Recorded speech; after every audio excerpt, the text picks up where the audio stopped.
Hey, John, I don't know if you know this, but Vita, it means life.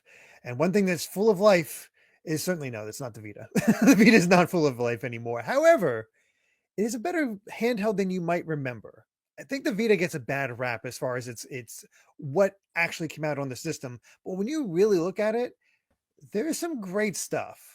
And I think that really comes about with what the results are for even just the top 50 of the Vita games for this time around. Yeah, I always loved the Vita. I miss the time period when there were two prominent handhelds like DS and PSP, 3DS and Vita, because there's nothing like them. They're so distinguished in their tech that they can have entirely different games. And Vita was kind of a beta switch in many ways, in that indies thrived on that thing. Like I Mhm. played Hotline Miami was like a really prominent one for me because I hadn't played that yet on PS3 or PS4, and I tried it on Vita for the first time. And it was just such a natural fit to that system. There's a bunch of RPGs I put a ton of hours into. It's probably one of my smaller libraries, but a lot of really fond memories though on Vita. Yeah, for whatever reason with the Vita, I I, f- I forget how I got one, why I got one exactly. But I also only had 4 games for the system. Like I Mm. barely played it, which is a shame. I've gone back because a lot of these have been ported or just were also had console versions. So I've played a good chunk of them now, Yeah. as far as things go. There's still some things I've missed out on, but there's looking through the list, like, no, I played a good bit of that. When you really look at it, it's like, man, this was just a solid system if you wanted to have stuff on the go. Yeah. Uh, And it was super cool having like portable PS2 games. Like there's like Ratchet and Clank collection and the Jack and Daxter collection. Not all of them ran great, but the ones that did were excellent. Like having just legitimately uncompromised console games on the go was great. And there were PS3 games too, like Borderlands 2, not a great port, but it was on the Vita. So was PlayStation All Stars Battle Royale. They announced like Bioshock that never came out, but that was no, planned at one point. I think it's a rad little thing. But where yeah, it really thrives though is when they weren't focusing on ports and more so doing their own thing. And Japanese developers really built like a fantastic niche with this thing. Lots from Atlas, lots from like Vanillaware. Just yeah, wonderful mhm. things. Yeah. This was an RPG machine, Mm. or just weird, interesting, or visual novels as well. Visual novels was Oh another yeah, thing that yeah. really thrived on this, and you could just see what sort of stood out quite a bit from that. And um, Sony had its own original titles, but I don't think they were as prominent as what we saw on the PSP. No, like Gravity Rush was an exception. There was a good Wipeout on there, and they did try. Like there was a Killzone and Uncharted, but they always felt like they were made by a B team. They weren't made by like Naughty Dog, and you could Hmm. feel that.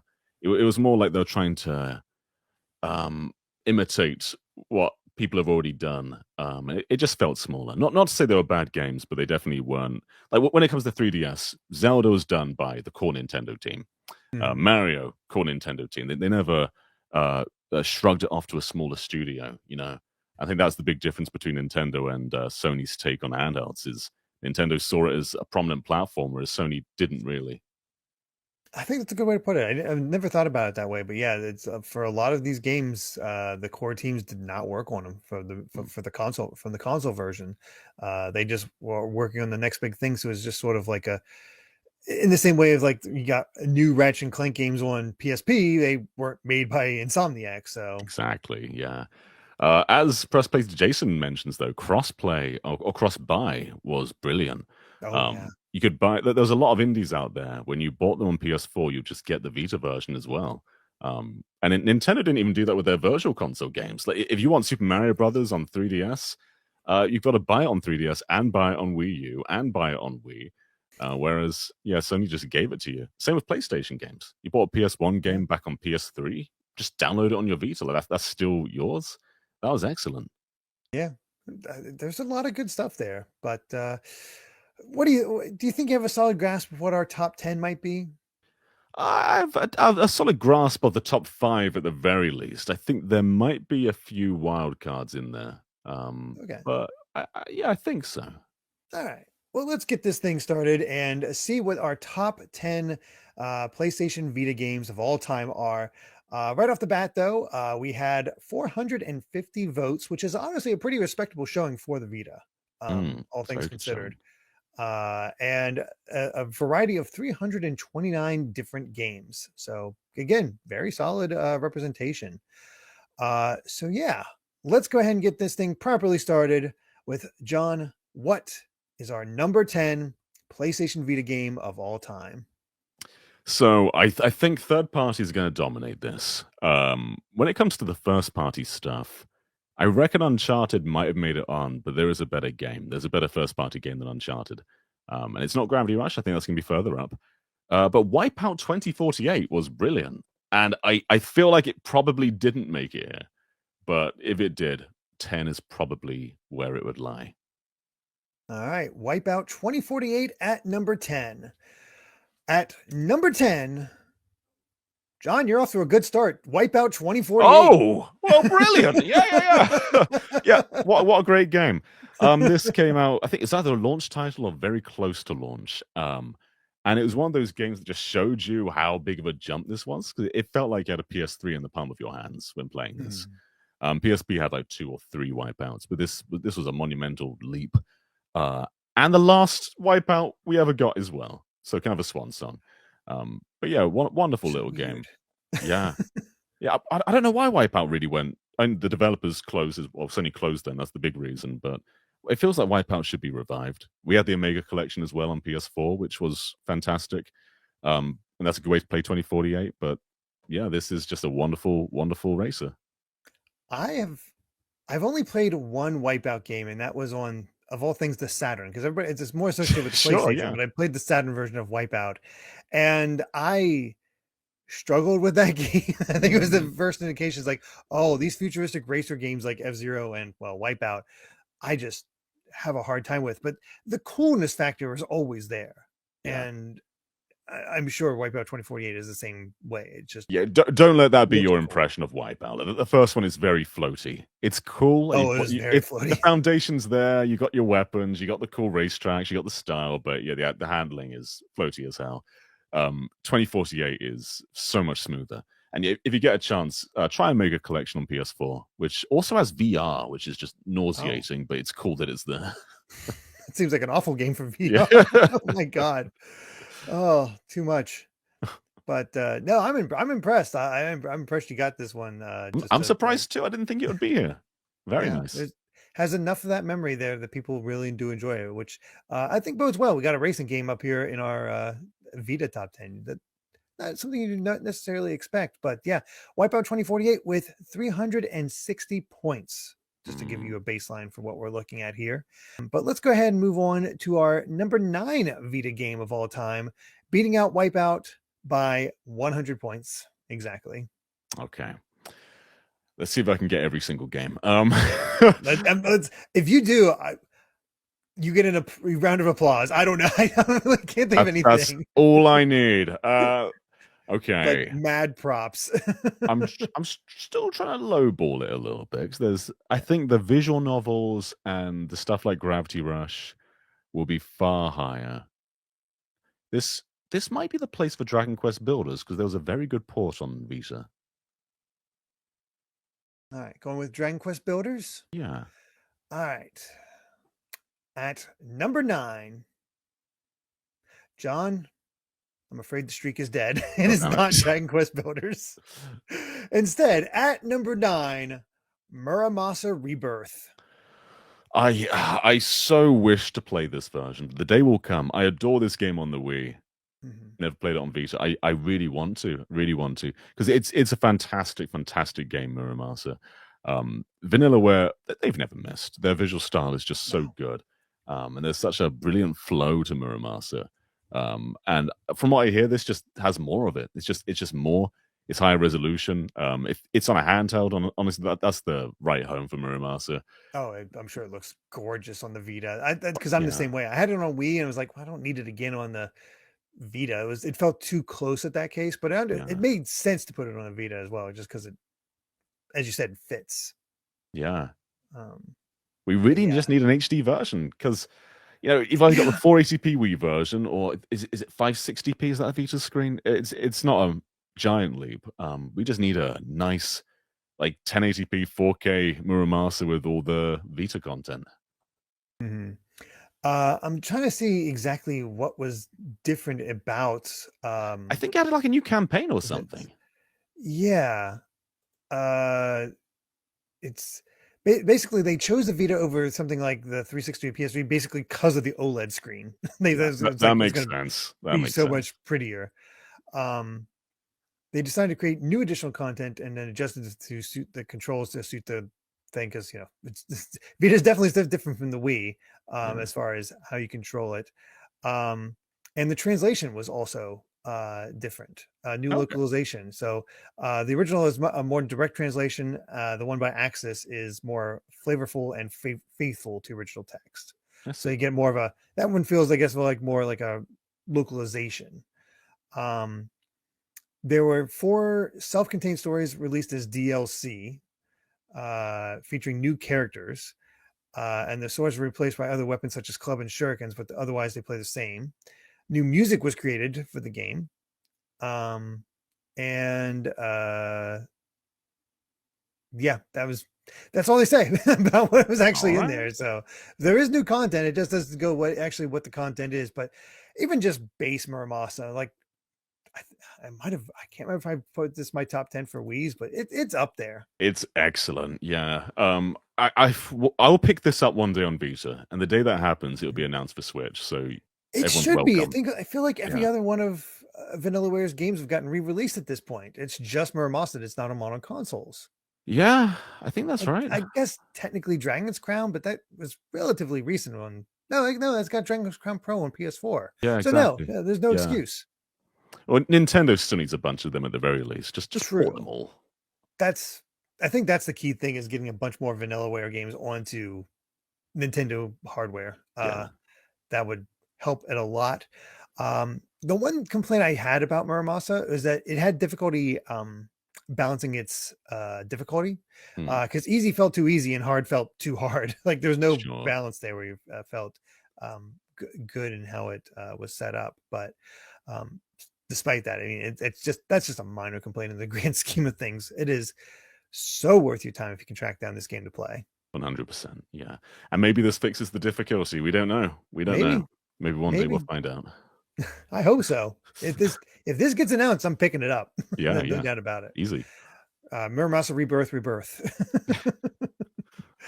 All right, well, let's go ahead and move on to our number 8 Vita game of all time, beating out Muramasa Rebirth by 84 points. Well, Another you bit of a name jump. dropped my next guess, which is Dragon's Crown. Because with Muramasa at number 9, I feel like Dragon's Crown would be kind of in that realm. It was popular, but I don't think it was like top 5 popular. Mhm. So you're going with Dragon's Crown at number 8. Yes, Throwback to the old school beat 'em up, and nobody will ever forget the design of the witch. exactly.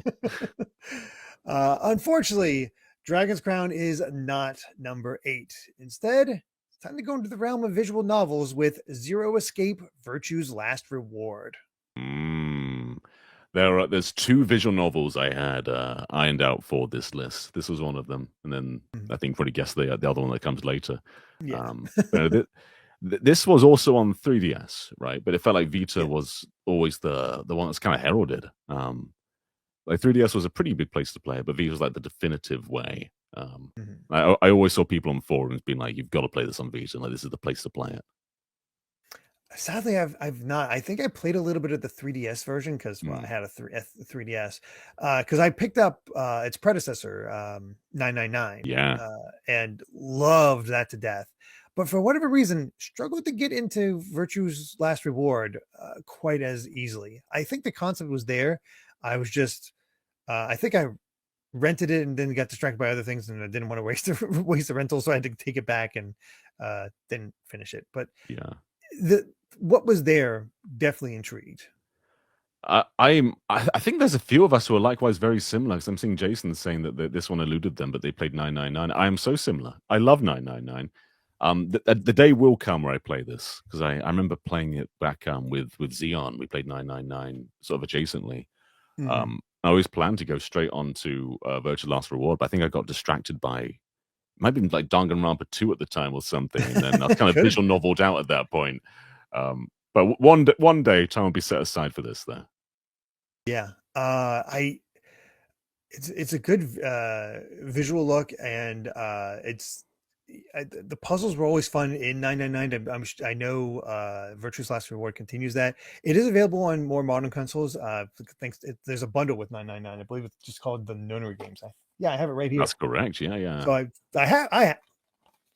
pulling a Daniel here, so I'm just pulling a game out.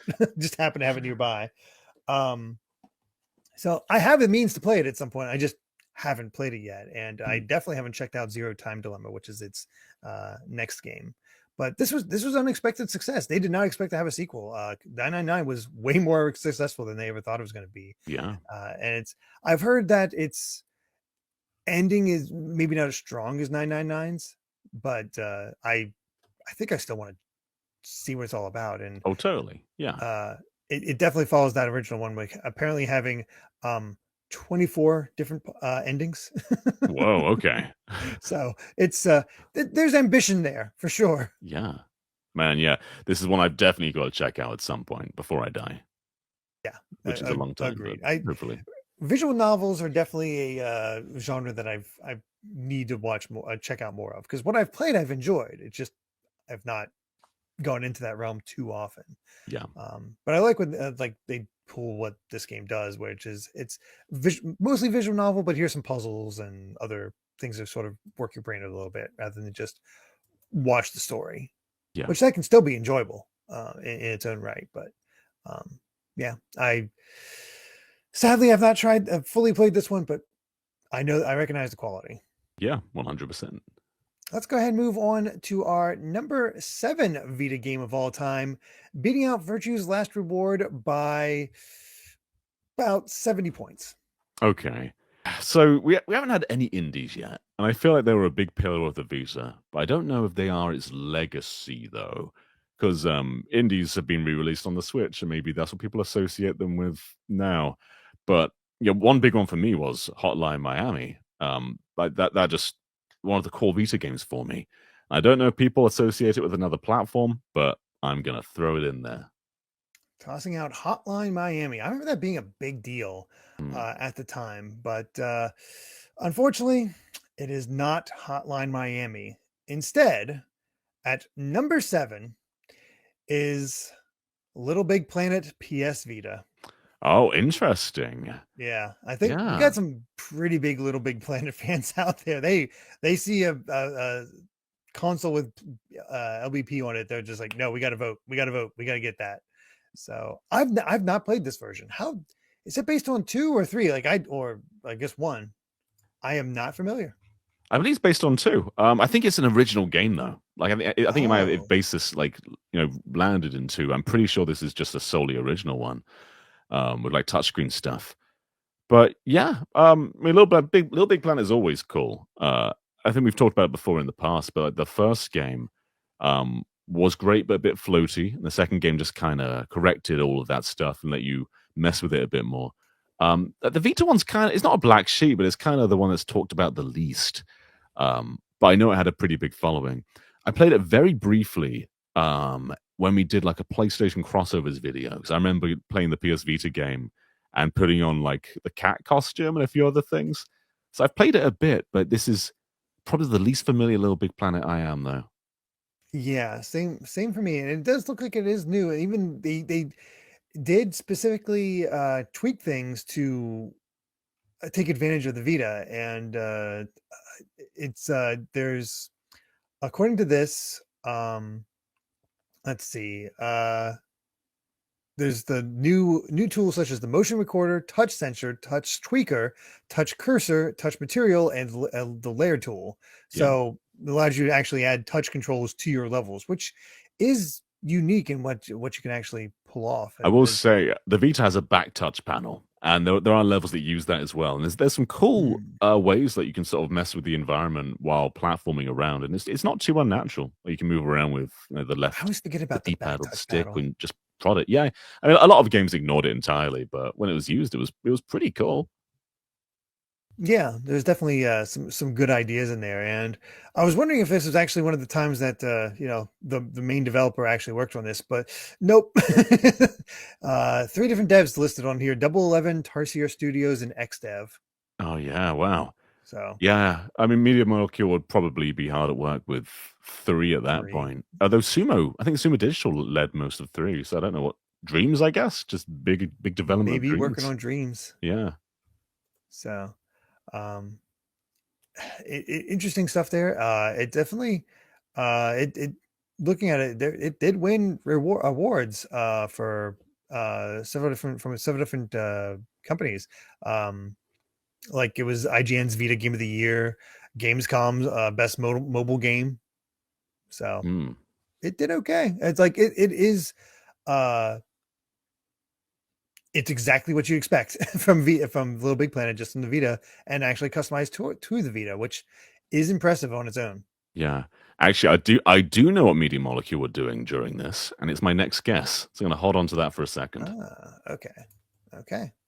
All right. Well, unfortunately, because I've not played it, I have nothing really much to say beyond it. But other than, yep, then yeah, it's probably the Little Big Planet experience. That'd be my guess. But yeah, let's go ahead and move on to our number 6 Vita game of all time. John, what do you think it is beating out Little Big Planet PS Vita by 16 points? I'm gonna go with Tearaway. Tearaway. All right. At number 6, it is not Tearaway. Ah, It is Danganronpa 2 Goodbye Despair. okay, yeah. And I think we all knew this was going to be here at some point. Yeah, I wasn't sure if it'd be the first one or the second one, but I knew Danganronpa would be here somewhere. I think maybe the first one because it came on PSP in Japan first. Maybe it didn't quite make it. Maybe it's further up. I don't know. But yeah, I mean, this makes sense. With Vita, I think there's a few franchises that if you got one, you probably tried at some point. Like Persona 4, one of the Danganronpas, and then a Vanillaware game. Like I feel like most dedicated Vita fans probably played at least one of those. Yeah, I heard so many people talk about Danganronpa at the time, just how like crazy it was. It just had that style. It had that attention grabbing aspect of it. It made you got people talking. But I didn't play it until much later with the PS4 version and whatnot. But I'm sure it's not that different in all grand scheme of thing. It's a No. visual novel with solving murder mysteries in a kill all your friends situation. Um, and I do think this is better than the first. I think it's a very interesting cast. It doesn't have the uniqueness that the first one has, where it's just like what the heck is going on. But I like the location that you Mm, have, the way the mystery evolves, the conclusion, just how it's all set up. Like Danganronpa is just a wild series that just has to be experienced. yeah. I mean, it's hard to just keep doing the same thing again and make it seem surprising. Danganronpa manages to evolve itself really well. I think they cut it at a good point because if you do it forever, Danganronpa will lose its magic. But they spread each of them out really well with different themes, and I feel like Vita's just the perfect home for this. Like this is where I played it. Um, Switch is a good place for it now too. But with all visual novels, I feel like it makes the most sense to hold it in your hands and kind of be untethered, like a book, Yeah, just being able it's to like something hold it you in your read at hands. night. Yeah, exactly. Like you just take little breaks, put it in standby, come back to it. Vito's the perfect platform for this. Yeah, yeah. This is just one of the essential games for Vita. I'd agree. I'd absolutely agree with that one. It's interesting that, yeah, that the series. had to end where it was. But the thing that always struck me as odd, and I have not played the third one yet to see why that is. And I have played Ultra Despair Girls, but I've not played the third Danganronpa. I actually don't mind Ultra Despair Girls. It's not bad. It's just funny that you prioritize that one.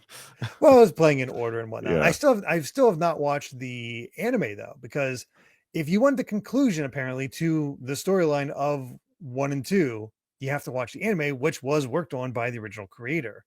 And V3 is apparently its own thing. Yeah, that's right. I have no idea how that works, but I also so at some point I need to watch the anime and then actually see what V3 is all about. Yeah.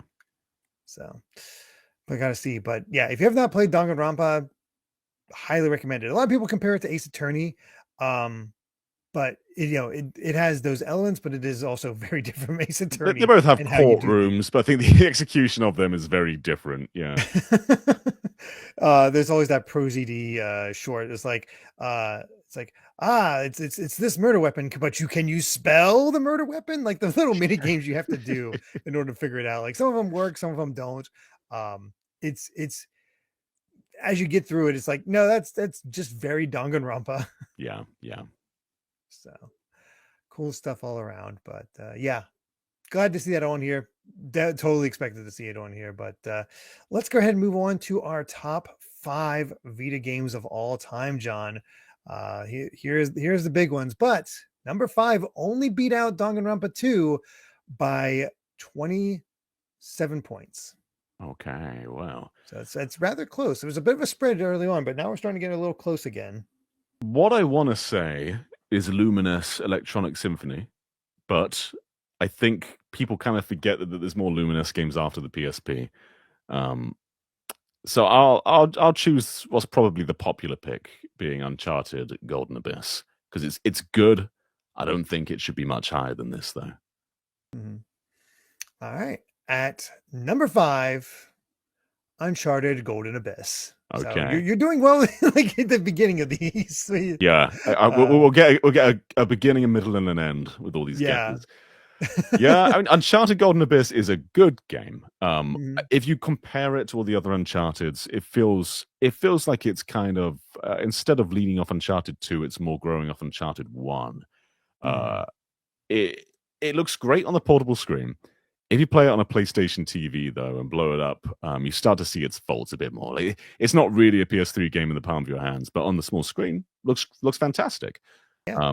It uses all the abilities of the Vita, so there's some back touch stuff, there's some front touch stuff, like you'll be scrubbing off maps. I think, it's just a universally pretty good game, but not spectacular.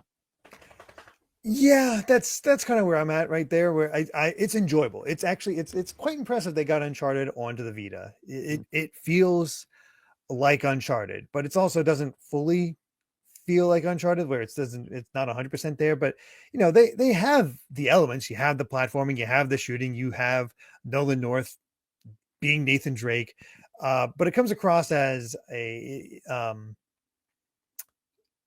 unnecessary side story. We needed a TV special. Here's our TV special that kind of captures the magic, but it's not quite there. That's Golden Abyss. To be honest, I can't remember the plot at all, but I do remember the gimmicks of like swipe here, dust off this map, do this. Yeah, thing. you can swipe up walls now rather than just climbing them if you want to. That's kind of neat. But those elements also make it really hard to port. Yeah, that's true. Yeah, it's worth playing. Like, if you're a big Uncharted fan, I think you should play it. And the 3DS had nothing like this. I think the closest thing was like Ironfall, like that sort of Gears of War looking online game.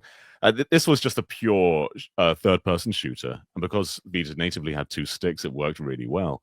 But in terms of like where you put it on the Uncharted like tier list, it is right at the bottom. There was also like a card game on the Vita. There was a card game that would be at the bottom. Yeah, that would be at the bottom. I've never played it, but yeah, it's not bad. It's just it's not at the quality that Naughty Dog was doing. Yeah, yeah. The funny thing is that stuff that makes it stand out as a Vita game is also what makes it so hard to port now. Yeah, exactly. So yeah, how do you do that? But I mean, it's not like we're missing too much, but it would be nice to have some way of just to um, see what Just you always want to have every game available to play and carry it forward. Yeah. So yeah. So yeah, the you just it's solid. It's solid. I think it had the same effect as when we started playing Switch for the first time. It was like, oh, this is a console game that I'm playing in the palm of my hand. Yeah, and this was around the same time as 3DS, and 3DS had nothing that looked this good. Definitely not. So, yeah, I think it's well known enough. It makes sense to be here. Yeah, number 5, but as you said, probably not much higher. No, it's the game that if you've got a Vita, you should get because it's a console showcase, especially in the time. But yeah, it wasn't quite the level Uncharted is. Yeah. All right, John, let's move on to our number 4 PlayStation Vita game of all time. What beat out Uncharted by 34 points? It's actually quite difficult. I have a pretty clear idea of what the top 2 are. We haven't had Odin's Sphere or Dragon's Crown, which I feel might be there. Touch My Katamari is also very good. Rayman Origins is also a very good port that might show up. But I'm going to try Dragon's Crown again. All right, going with Dragon's Crown. At number 4, well, you got the D correct, but it's not Dragon's Crown. It is the original Danganronpa Trigger Happy Havoc. Okay. I wasn't sure if the second one would have cancelled it out, but no, the first one is more popular, I'd say. I think because it's the first one, it hits really hard. My most iconic Danganronpa memories are with the first one. I think just because it came first, but there's a legitimately great story with some great twists that you might not see coming. And that the art style is also just really iconic. And not just the illustrations, but sort of the mix of 3D and 2D is really cool. Yeah. There's a punk style to it where it's just the aesthetic is so different. Having like you run around the school and then or even this applies to Danganronpa 2 as well, but just to have different things to talk about. Have the characters be like cardboard cutouts as you're going around and having that being able to hang out with them, get more details about their lives as you can, just going around the school and having it open up more. It felt like that progress really was just continuing on. The first case, because of its nature in Japanese, is much easier in English. You'll figure that out pretty quickly. So don't let that color your impressions of it, because the later cases are definitely far more devious in how they work out. Like it's actually quite fun trying to figure out who the murderer is in these cases. And but I think the location, while simple, is quite iconic though, because it is just a bunch of grey wolves. But that school with like the kitchen and the upstairs with the classrooms, and then you've got like the room where they like find all their videos and things like that. There's lots of really memorable locations in there, and the characters just bring these dark hallways to life in a fun way. And then you get this unique style with the pink blood, which I believe they chose just because they wanted to keep it M rated. I think there'd be too much blood otherwise. And they struck gold with Monokuma. Monokuma is that right dimension, that like combination of just weirdly cute but also completely demented. Sometimes on your side, kinda. Other times, just wants you dead. Great mix. Yeah, very much so. Again, Danganronpa available pretty much on everything. Worth playing if you've not played it at all. But yeah, let's go ahead and move on because it makes complete sense to me that Danganronpa 1 and 2 made it on here. But we've reached our top 3. So John, what is our number 3 Vita game of all time, beating out Danganronpa by 335 points? Bit of a jump. Yeah. Okay. I'm actually not sure. So I'm pretty sure number 1 and 2, in whatever order, are going to be Gravity Rush and Persona 4 Golden. I've said a few already. They might return. I don't think it should be Tearaway. Tearaway is good, but I wouldn't say it's top 3. Just to come back on those Vanillaware games, though, it could Mhm. be an indie as well. Undertale is on Vita, right? Yes. Hmm. Let's say Undertale. Gonna say Undertale Yeah. on the Vita. All right. At number 3, it is not Undertale. Uh-huh. John, you disregarded it. You don't think it should be this high? I'm curious why. Tearaway. Oh, okay. Tearaway is delightful. It's a really great gimmick showcase of the Vita. So the game opens using the Vita camera. So you have like yourself in like the sun or something, like a Teletubby sun.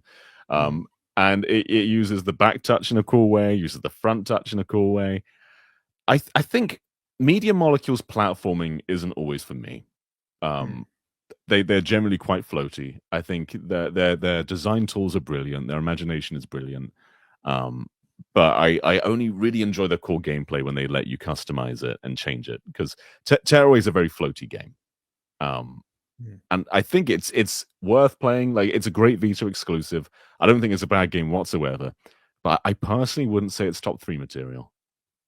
Interesting. I've actually not played this. I don't think I even realized it was made by Media Molecule. I completely missed out on that fact. But I did play, I think it was a demo available of some of it that I got to try out a little bit. And the technology is impressive. Like being able to use the back touchpad to push your finger through so you can interact with the environment with the character. Like, there's some really clever ideas in here. But for whatever reason, I enjoyed it myself, but I felt that didn't feel the need to pick it up. But I mean, that doesn't say much. I didn't pick up a lot of Vita games. I was very limited in what I got. I owned Final Fantasy 10-2, Uncharted, and Persona 4 Golden, and Dancing All Night. Persona 4 Dancing All Night. And I'm kind of surprised Dancing All Night hasn't shown up. Dancing All Night should have been on here. It really should have. But yeah, I just had those games, and I don't know why I didn't branch out more. I really don't, because I didn't. It makes, yeah, you're right about Media Molecule often having very floaty platforming. I think Press Play to Jason's kind of said what I mean. He says it's not a good platformer. I'd say it's an okay platformer, but it's a fantastic art game. Yeah, artistically, it's brilliant. Like, it looks so nice, especially on that Vita OLED screen. It's a gorgeous game. Tons of charm to the world, but yeah, I don't think the core gameplay is quite there, and it's mostly just coming down to. I think if you adjust a few things when it comes to the gravity and weight, I think it would hold up a lot better. But it didn't do anything that special for me. Did you enjoy the remake on PS4? Did you pick that up? Haven't played Unfolded. I don't know. Maybe it changed everything. I'm not sure. Okay, I don't know. Again, it's nice that there's a way to play the game still, since they did adapt it so you could play it on a console without the back and touch controls and all that. I think it's still interesting about what they pulled off here. And I think, yeah, artistically, fantastic game. Love the papercraft aesthetic. Really does stand out on the Vita. So I think that's a big reason why you remember this game. Yeah. You play it a little bit and it just stands out for you. But I'll have to defer to you about how it actually plays. So, but yeah, Tearaway for the Vita at number 3. All right, John, we've done it. We've reached the top 2. And just to show how much these two games are associated with the Vita, the difference between number 3 and number 2 is 1,190 points. Whoa. Yeah. It was always going to be these two games. Is Gravity Rush or Persona 4 Golden? I think Persona 4 is number 1. I think that was the game people bought a Vita for. You spend a chunk of your life with that game. It stays with you for a long time. Very memorable. And Gravity Rush, I think, is incredibly memorable too. But it's more something you can quite easily get through, and maybe it doesn't stick with you as long. So I'm going to say Gravity Rush is number 2 for this one. All right. At number 2, Gravity Rush. Yeah. And yeah, I played this not on Vita, obviously, but I did play it on the remastered version. It's good. It's really great, yeah. good. Like it's not a flawless game, but it is No. a wonderful one. And it's a launch title. Like what a brilliant little launch title it was. It looked unlike anything 3DS had. You know, it was artistically brilliant. The soundtrack is just one of my favorite video game soundtracks of all time. And the idea of controlling gravity yourself hadn't really been done in a game. Like Mario Galaxy had predefined gravity. Like you can jump on a planetoid, go around it. Gravity Rush just lets you stick to it. Lets you just blast off anywhere. Like, you don't fly in this game; you fling yourself. And I think it's just such a cool gameplay mechanic. It's used for combat too, which I say the combat in this game, it's all right. It's not what you come to the game for. I think the highlights of Gravity Rush are the mechanics of gravity, exploring the world, the vibes, and Kat herself, which is just PlayStation's best design. Kat is an incredible character. Like she is just so immediately you just love her. You just fall in love with her. It's just one of those characters. Just like, yes, this character is fantastic. She represents this game perfectly. And just seeing all the ways that you can manipulate gravity, whether it's flinging things or how you basically just fling her weight onto enemies and just to smash them that way. And I love causing havoc of going like shifting the gravity. So I'm just gliding through the town, all the random stuff in my way. You fling people all over the place. Yeah, they just come along with you. Yeah. It's like theoretically she should have a body count here, but fortunately people love her. So yeah. It's like the combat itself, like it is just kind of flinging Cat at big-eyed enemies. But there's strategy to it as well. Like as you say, you can pick up objects like a gravity gun almost and fling them at them. There's also like gravity slides you can do to get around a bit faster, which feels finicky at first. Like once you get used to it, I think it's actually quite a good mechanic. And I think the soundtrack just brings everything to life. Like you've got Old Town, and you've got like Pleasure Quarter, which if you've never heard Pleasure Quarter before, you've got to listen to it. That is like one of the best video game songs ever composed, and just brings so much life to that area. Because all of Gravity Rush is kind of shrouded in this greenish, kind of brownish color scheme, but the music gives it a lot of color in a really interesting way. It's just the kind of game that I think is a lot of fun just to fly around. I ended up doing everything in this, like getting all the collectibles, just because it was fun to, zone out and just play the game too.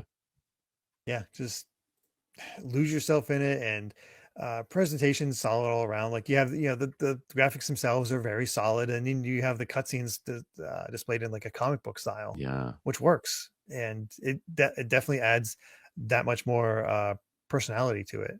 So just great stuff. Yeah. I mean, a lot of the time, Sony with the Vita didn't try with their best teams. It was always, it was the B teams most of the time. It was a contracted studio. This is one of the few games that was just flat out Japan studio.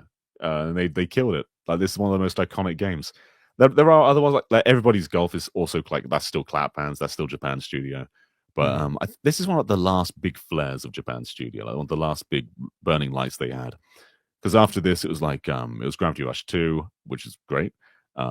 Last Guardian, which they help with, but they started to fizzle out into the background and stop getting projects. Like this was like the last hurrah for them.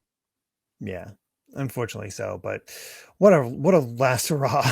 Yeah. I was very happy to see it on here. Like I had a feeling it would do well, but I honestly did not expect it to just blow up like this, because you don't hear Gravity Rush talked about too much, but people come out of the woodwork for Cat. yeah, we're gonna hear about it when it comes to Switch in 3 months. If it comes to Switch, you're required to play it. And that's all there is to it. By law. By law, there is that it's it's just the way it is. Yeah. Oh yeah, there's a movie. There is a movie, Jason. yeah, You're there is a right. movie. There is a movie coming. I've not heard anything about the movie. Honestly, don't care. There was some previs stuff out there, but it's probably going to get cancelled. Yeah, I mean, look what happened. Like, there's going to be a Sly Cooper movie. We saw what happened with that. Nothing. Yeah. I'm amazed we got a Ratchet and Clank movie. So I'm not too concerned about that. But yeah, Gravity Rush at number 2. John, let's find out what our number 1 game is. Though you may already have an idea. However, here's a bigger question. Here's a different question. Since, okay, yeah, Persona 4 Golden is number 1. Yeah. However, how many points did it beat Gravity Rush by? We're going to go for a different question this time. I'm going to say by an unlawful amount. By 2,000 points. By 2,000 points. Wow. Well, I'm afraid, sir, that you are incorrect in that one. You've definitely gone over in terms of Price is Right rules. Believe it or not, there is only a 38-point difference between. Whoa, okay. It was actually incredible. That is actually kind of shocking. I thought Gravity Persona Rush 4 almost beat Persona 4 Golden. I thought Persona 4 would have ran away with this. No. Gravity Rush really held in there with it. So incredible stuff all around. But yes, Persona 4 Golden, the reason so many people got a Vita, for me, and unlocked a memory, it was Dancing All Night. And I still have not played beyond Kanji in Persona 4 because of my original playthrough. I was like, I heard Golden was the way to go. I was like, okay, we're going to play through Golden.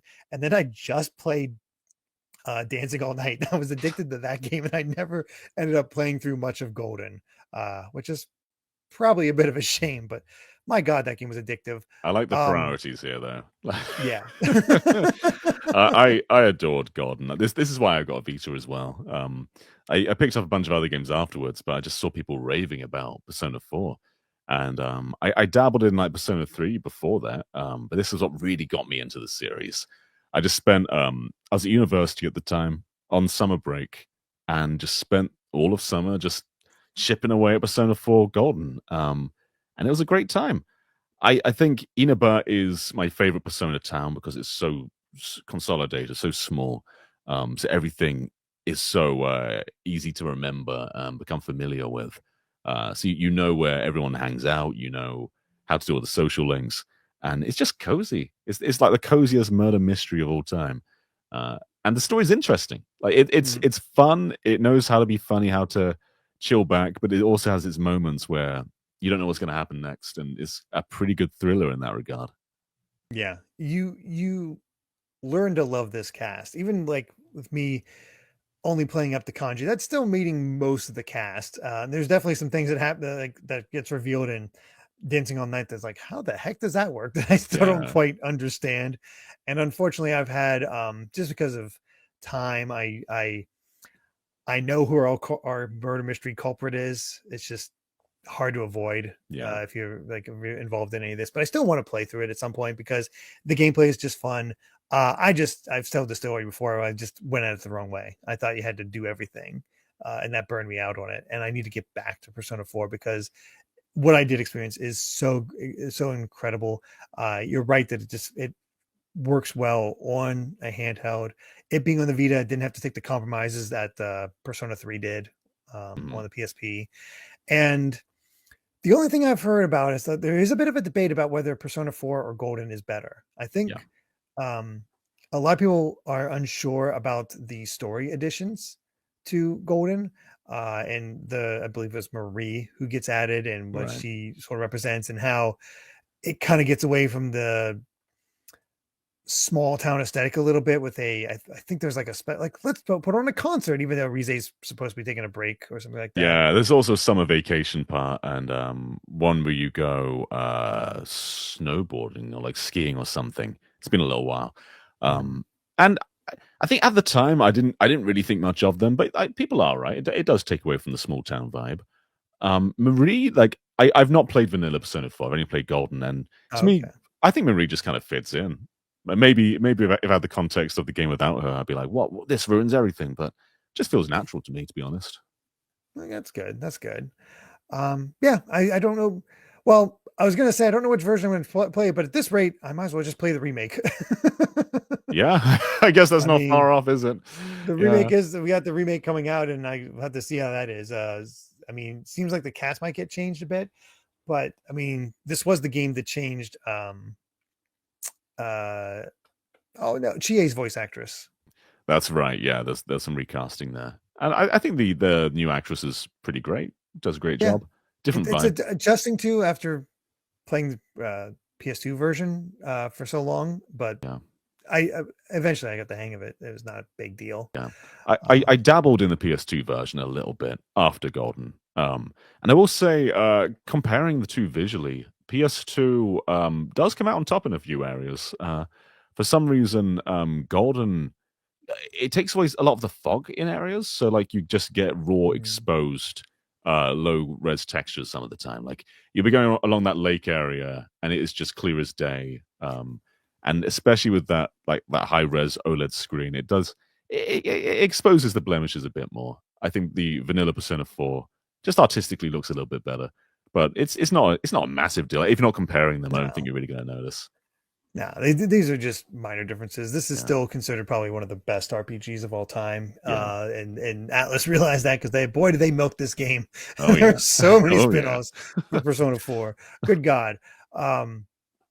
You knew this cast before Persona 5 took over. So it's gonna be fascinating to see if they hit it out of the park again with 6 and keep these casts just getting bigger and more beloved. But yeah, I think everybody knew Golden was going to be the number one game on Vita. You hear Vita, you think Persona 4 Golden. Yeah, I would say there's no question about it, but it was very close to there being a question about it. You know, we were what 38 votes off. It's 38 very points. close. Like Yeah, technically, you know, how many more people just voted for the Gravity Rush over Golden? Gravity Rush could have been number one. That would have thrown people for a loop. I kind of wish it would have happened, yeah. but I Be more. get it. It'd be interesting, an interesting twist. But no, I do associate my Vita with Persona 4 Golden. Like when I think about this system, I think about all the memories I had with this game. Gravity Rush is excellent, one of my favorite PlayStation IPs. But this game is the PlayStation Vita. Very much so. It's rare to have a single game define a console, especially a third party game. Yeah, but it did, and It did. Persona 5 like really made this franchise super popular, but Persona 4 it set the dominoes up for Persona 5 to knock over. Yeah. So it'd be interesting to see what happens when we get to Persona 6. But yes, there is our top 10 Vita games of all time. John, what do you think? Pretty good, pretty good. I thought Vanillaware would be here beyond Muramasa, but I think that was the right choice though out of all their games. Muramasa's one of their coolest ones.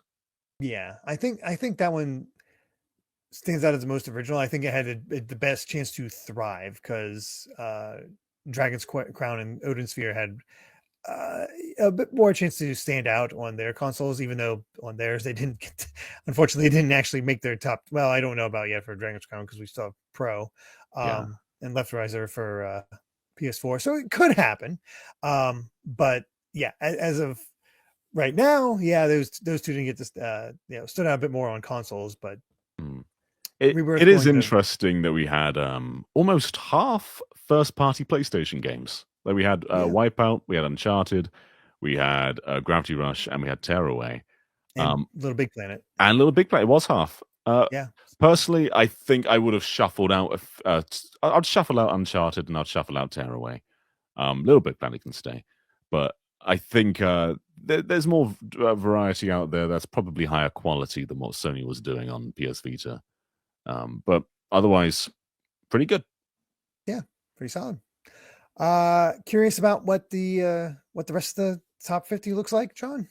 Yeah, I mean this is a buyer's guide from here on because I think a lot Yeah. of us have pretty good Vita libraries, but not massive ones. So I always want to collect more Vita games. So here's some suggestions on some PlayStation Vita games. Let's get to it. At number 11, Danganronpa V3 Killing Harmony. Yeah, Missed I out think on the top 10 by 22 points. we expected that somewhere. Yeah, Wipeout barely made it. I honestly thought all three Danganronpas were going to make it. I'm glad Wipeout did make it then.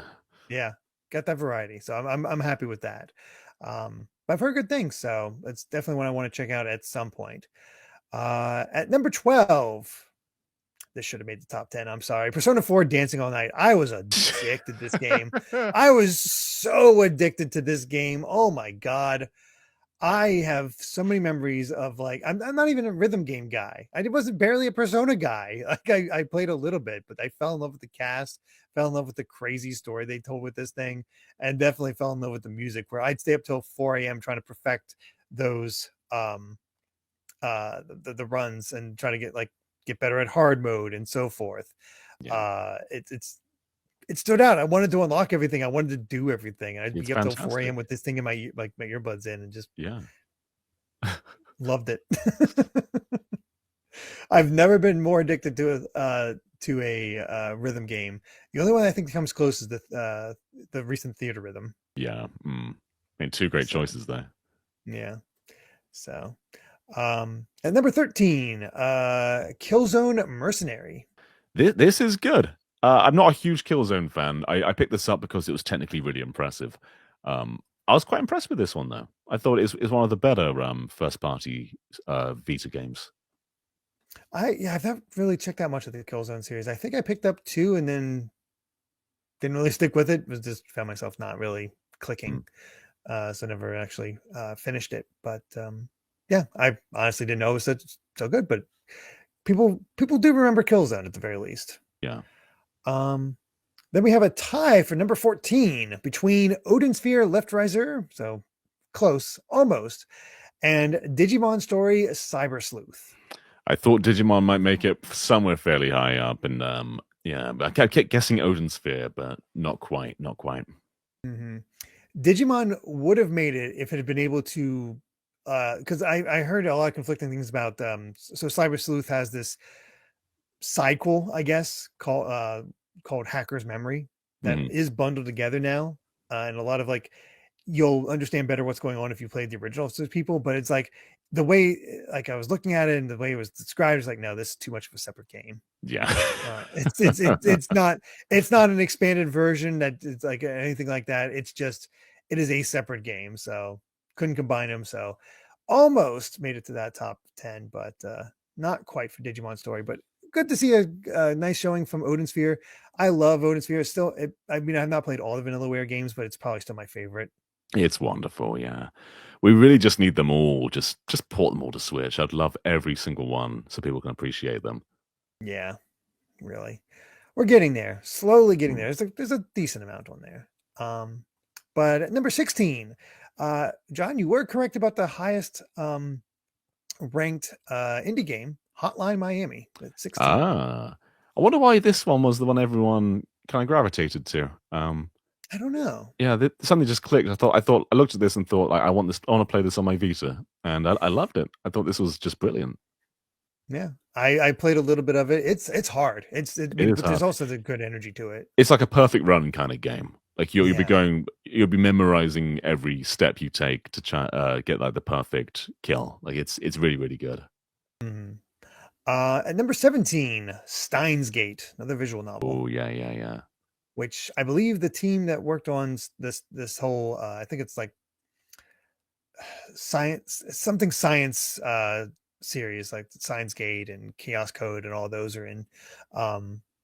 They're the ones who went on to do the remakes of Famicom Detective Club. Yeah, Majors is the developer. Majors, that's it. Yeah. Also Emio as well. So if you enjoyed those and you're curious about more of their stuff, you might enjoy Steins Gate. I think they can go a little hard. Like I played Chaos Code, and it's boy that some of those kills are rough. Yeah. At number 18, we got a tie once again between Rayman Legends and Undertale. Oh, okay, there's Undertale. I don't think people really associate Undertale with the Vita. It's probably the problem there. I thought Origins would beat Legends here, but Vita's a good platform for Legends because it's basically the Wii U game. You can still use the touchscreen. It just doesn't have the same ease of multiplayer because you need multiple Vitas. But yeah, a great place to play it. Origins though I think it's brilliant on the Vita, and maybe that's going to show up soon. But they're both great. Yeah, very much so. We got another tie at 20 between Dragon's Crown, so here that is, and The Legend of Heroes: Trails of Cold Steel. God, such a gap for me, but I'm gonna try Trails soon. Well, we have that game, that Yes. remake coming out. That is our best chance to get into this. That's the entry point. 13 more games to go through after that. Yeah, I don't know if I'll be doing that, but I'll at least play the first one. Oh, that's rough. At 22, Tales of Hearts R. Yeah. I didn't play the Vita version. No, I've not either. I've Tales is another RPG series I'm a little lacking on. So I'm not sure if it helps it stand out in this case, but part of me is always kind of rooting for a Tales game to make it in one of these top 10s. I don't think it's going to happen anymore, but no, there's no chance. There's no real other game that can make it, I don't think. Yeah, I don't think Arise or Berseria is probably going to make it. I don't think so. Oh well. At 23, Freedom Wars. Freedom Wars, cool. This is on the Switch now. It's a PlayStation Japan studio game. It was the first of the Bandai Namco lot. So it's Freedom Wars first, then Patapon, and then next Everybody's Golf. I don't think I realized Freedom Wars was a Japan studio game. Yeah.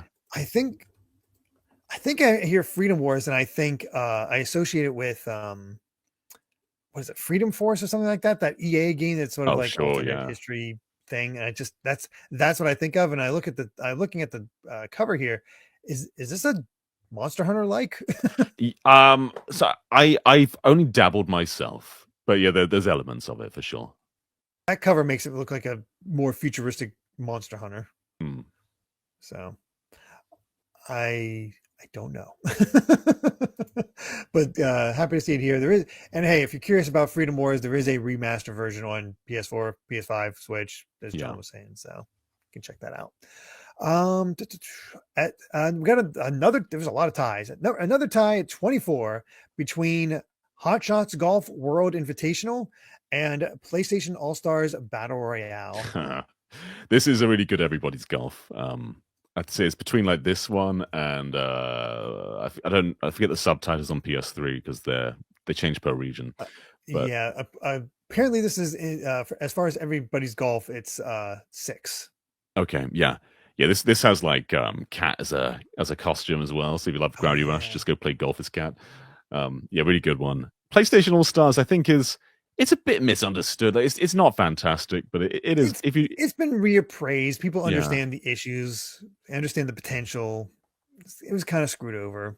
Yeah, so. If you go into it not viewing it as Smash and its own thing, even though it resembles Smash so closely, if you just try and appreciate what it does differently, I think you can come to like PlayStation All Stars. But it's definitely not Smash tier. No, definitely not. God, I'm looking at Everybody's Golf or Hot Shots. There's so many titles. So Japan, Everybody's Golf 6. Europe, just Everybody's Golf. Australia, Everybody's Golf World Invitational. North America, Hot Shots Golf World Invitational. How do you keep track of this series? It's impossible to. I guess they made it kind of easy now with just Everybody's Golf Hot Shots, but that's still confusing. It really is. Close enough. It doesn't quite have the same effect as Resident Evil Biohazard or Biohazard Resident Evil. At 26, The Legend of Heroes: Trails of Cold Steel 2. I'm sure it's good. Yep. Tied at 27, Rayman Origins and Zero Escape: The Nonary games. So the combination that came with 999 as well. Nice. Yeah, Rayman Origins is brilliant on Vita. Like, the colors really pop on that screen. It's just a nice single player way to play that game. Yeah, I've not played it on Vita, but man, Rayman Origins is just pretty, so I can imagine it just popping on the OLED. At 29, Sonic and All Stars Racing Transformed. A really good port. It's a good port. Yeah. So it's capped at 30, like most other console versions are. Makes sense. But it's just a really literal console port. So on 3DS, they remade the game in really low poly and low quality. That version's not very good at all. But Vita is literally just a console game, portable, and they ported it incredibly well. That's impressive, man. I hope Crossworlds can dethrone Transformed. I don't think Crossworlds is going to dethrone I don't think Transformed. so either, but maybe it'll come. Maybe be somewhat in the same realm. Probably not, Hopefully, though. We'll see. we'll see. We'll see. Maybe that Beyblade crossover will help it. Yeah, that'll do it. That'll do it. Number 30, Hatsune Miku Project Diva F second. Mm, I mean, people love their Miku. they love the Miku. The rhythm games are very solid, so there you go. At 31, Ultimate Marvel vs. Capcom 3. I think also a pretty Yeah. decent port. This was a cool port. Yeah, yeah. Capcom are doing good portable stuff because we had Street Fighter 4 on 3DS, then we had Marvel Capcom on Vita. They also had Tekken X Street Fighter on the Vita. Yes, yes. At 32, game I did not realize was on the Vita. Ys 8, Lacrimosa of Dana. That's right. There's also, I feel like there's another Ys on Vita as well. There's quite a few Ys on Memories Vita, of on Celeste or Vita. something. Yeah, Yeah, Memories of Calcetta, Origin. yes. So there's quite a few, but I know Ash reviewed Lacrimosa of Dana on Switch, so I associate it with Switch. So it's weird to think that this also came out on Vita. yeah, man, yeah. At 33, Digimon Story Cyber Sleuth Hacker's Memory. 34, Soul Sacrifice / Soul Sacrifice Delta, the expanded version. Yeah, I never played Soul Sacrifice. This is my buyer's guide. This is what I've got to look up in the future.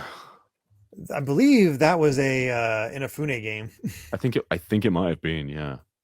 Which, our favorite little guy. Yeah, it makes me not as keen, but it was developed by Marvelous and Japan Studios, so there's potential. he stuck the landing on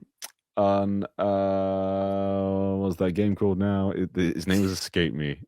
Fantasy Life. Even though he exited left, the game, though. he left. He left, and they're development. gone. He stuck the landing. I don't know if that's completely under his leadership that happened. I kind of doubt it, but man, talk about it's amazing how Inafune's there's a couple of old school heads that are just not as well beloved anymore. That's for sure. At 35, Super Monkey Ball Banana Splits. Pretty good one. The handling's a bit iffy, but it was they took the guardrails off, which the Wii and 3DS era, they loved their guardrails in Monkey Ball, which made no sense for the franchise. But yeah, it's a pretty good one. Cool. At 36, Luminous Electronic Symphony. Great one, yeah. I mean, it is just kind of more luminous. There's a few new pieces, but Luminous is always good. Yeah. At 37, Final Fantasy X / 10-2 HD Remaster. It was cool playing this on the go. To have it on the Vita. I mean, I know people have some issues with how they redid the faces for a lot of the characters, and I think you can excuse that stuff a bit more with a portable version.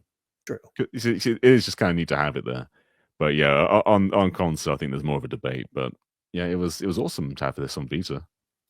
Yep. At number 38, Ys Memories of Calcetta. Yeah, I have this one, and yet I've not put the cartridge in my Vita. Oh no. Let's see. Memories of Calcetta is the fourth game.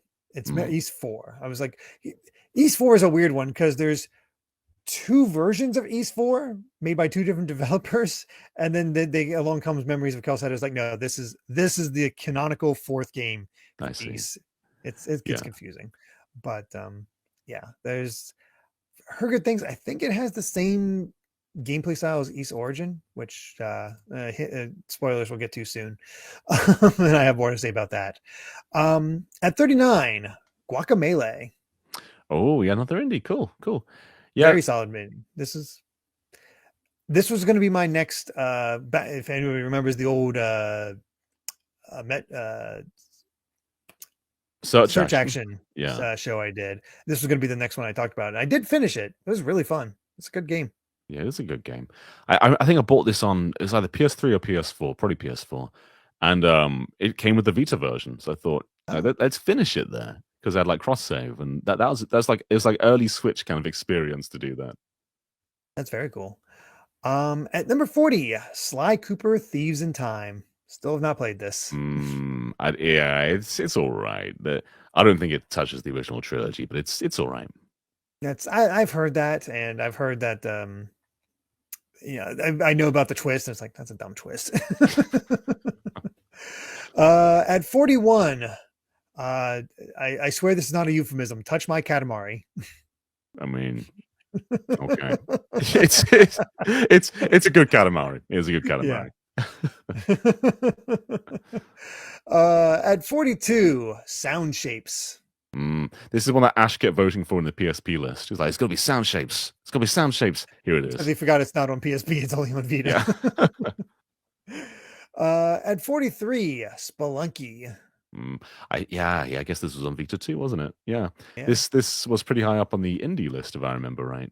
Yes, I believe it did pretty well. It's a sort of one of the earlier roguelikes. Yeah. So cool stuff there. 44, Zero Escape, Zero Time Dilemma. Definitely not played this one. I've heard mixed thoughts on this one. For sure. I don't know too much about it, but I'm not just saying this. I will play this eventually. This is on the list of things to play at some point. I have a whole shelf to play eventually, so I'm trying.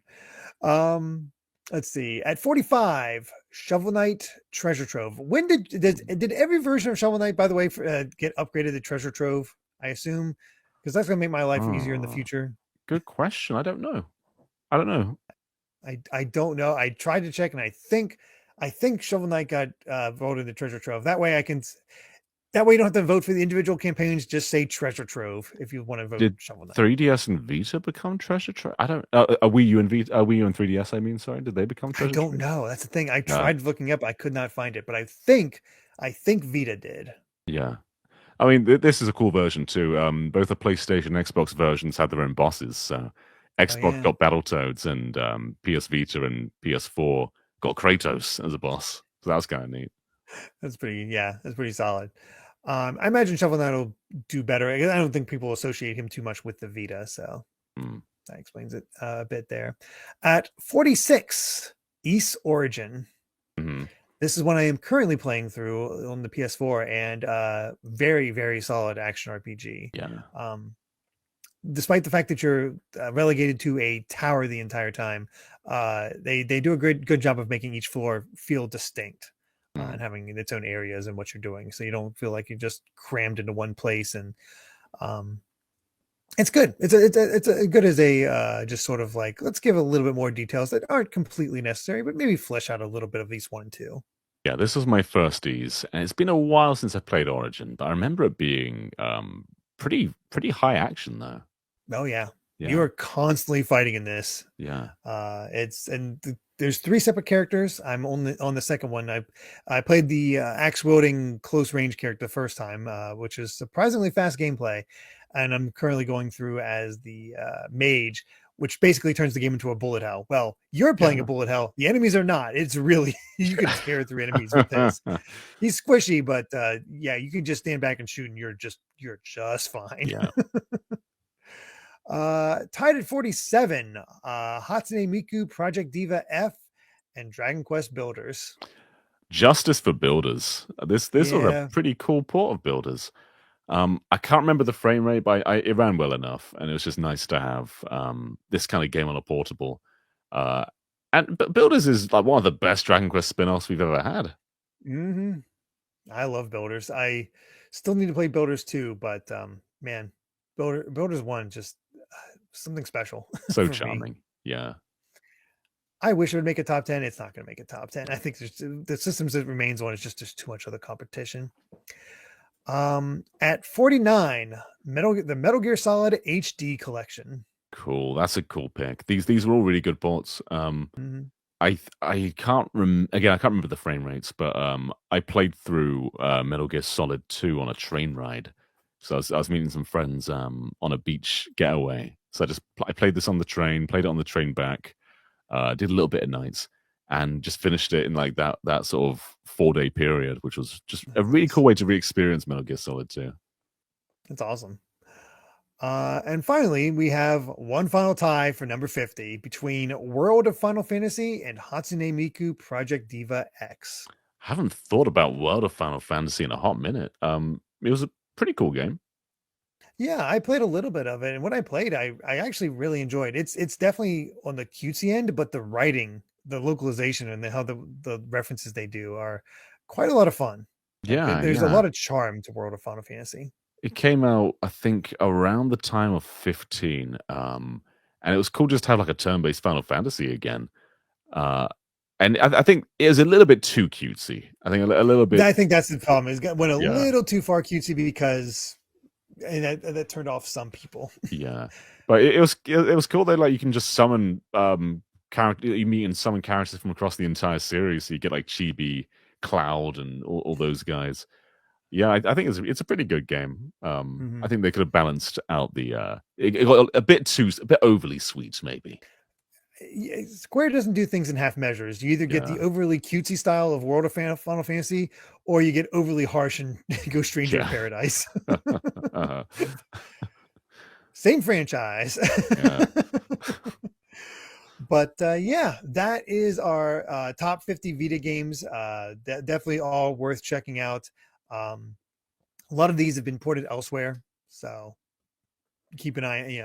Play them if you have the chance or have the ability, or just are curious in any way. So yeah, that is our Vita games. What do you think, John? Pretty satisfied? Pretty satisfied. Yeah, yeah. It's a pretty good list. I can't think of that many missing from the top 50. Maybe there's a few out there, but generally really good.